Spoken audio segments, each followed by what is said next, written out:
Tumaas ang boses ni Senador Ronald De La Rosa sa pagdinig kanina ng Senado. Ipinakontempt niya ang isang PIDEA agent at isang resource person kaugnay ng PIDEA leaks. Pero ang isa sa kanila, abay, nagpasalamat pa at nakapag-empake na rin pala. Nasa frontline ng balitang yan si Ria Fernandez. Pinasakay mo siya kasi gusto mo. Mainit na naman ang tagpo sa ika-4 na pagdinig. Kala ko mainit na naman ang bumbunan ni Bato. Dapat ganun. Mainit na naman ang bumbunan ni Bato. Dapat ganun magbalita. ng Senado tungkol sa PIDEA leaks. Nagkasagutan ng chairman ng Committee on Public Order and Dangerous Drugs na si Senator Ronald Bato de la Rosa at ang resource person na si Eric Picoy Santiago. Si Picoy ang naka-loudspeaker sa viral video na nagbabalang papatayin daw si Jonathan Morales dahil sa paglantad sa naunsyaming 2012 drug surveillance and operation umano laban kina Pangulong Bongbong Marcos, Maricel Soriano at iba pang personalidad. Pero pinanindigan ni Picoy na kathang-isip lang ang mga sinabi niya kay Morales sa viral video.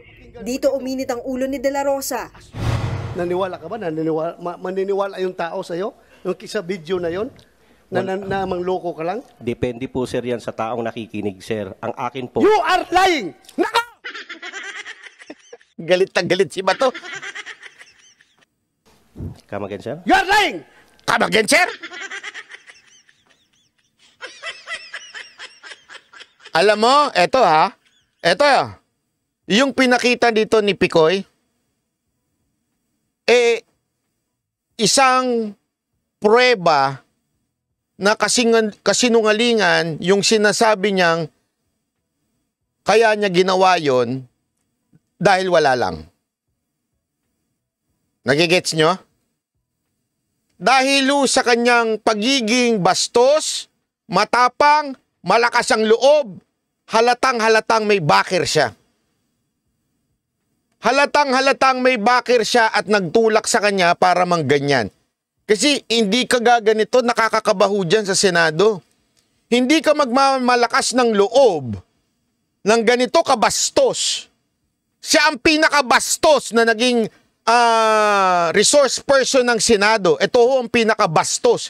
Kahit si Pulong, nagtatay niya ang presidente, hindi ganito kabastos. Di ba? Kahit po ang mga tulpo, hindi ho ganito kabastos. Nung tanda ko yun, si Erwin at saka si Ben Tulpo, si Trillanes, nagbabaraan sila. Hindi ho ganito kabastos sa mga tulpo nun. Eto, sino ito para bumasto sa Senado? Ibig sabihin, meron itong matinding backer. That will only tells us na kalokohan yung sinasabi niya na ginawa lang niya yan para makaharap sa Senado ng walang dahilan.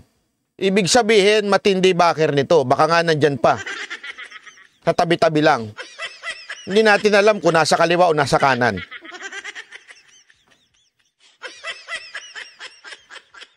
Hindi Kasi ang lakas ng loob, alam niyang may sasalag eh. O, yung isa nga naka-ready na eh. Yung isa, meron pang kausap na iba.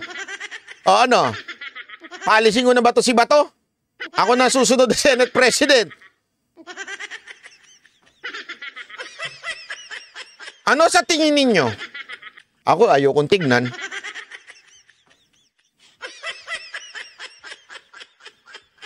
Opinion niyan sir, sa akin po naman ay totoo lang.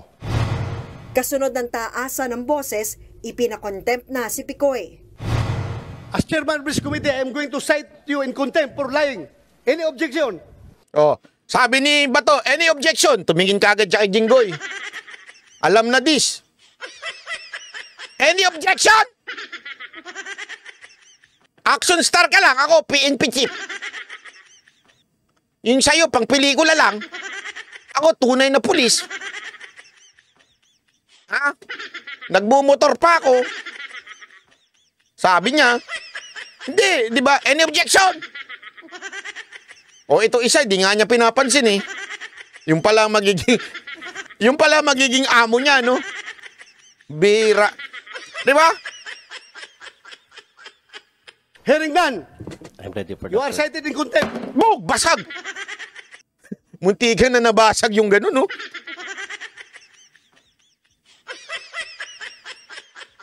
Grabe. Hindi lupit ng ano niya Yung kasi ano lang yan konting tuktok mo lang dyan dapat ganun sa kanya. Talagang malupit. Na your honor siya dun Thank you, sir. Thank you, sir. Salamat po, sir. May dala na po akong bag, sir. O, tingnan mo, bastos. Tingnan mo itsura ni Bato. Alam mo kung ako sa'yo, Bato, kinaldag mo yan. Pag kinaldag mo yan, ano yung kaldag? Ganun. Di ba? Ang tawa ni Jinggoy, iba rin Sabi niya, At least sabi niya, nabawian mo ko ngayon. Binastos ako ni Morales Ngayon, nabawian mo ko. Binastos mo naman si Bato.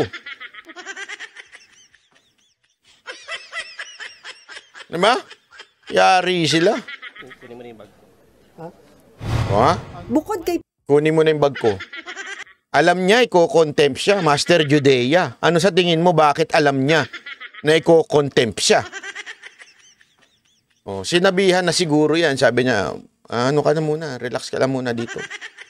May Netflix dyan. Gusto mo, may conjugal visit pa May aircon ka naman sa kwarto. Kaming bahala sa'yo. Gusto mo, pa-deliver ka pa ng kung ano-ano dyan Akong bahala sa'yo. Easy. Akin ka. Walang gagalaw sa'yo dito.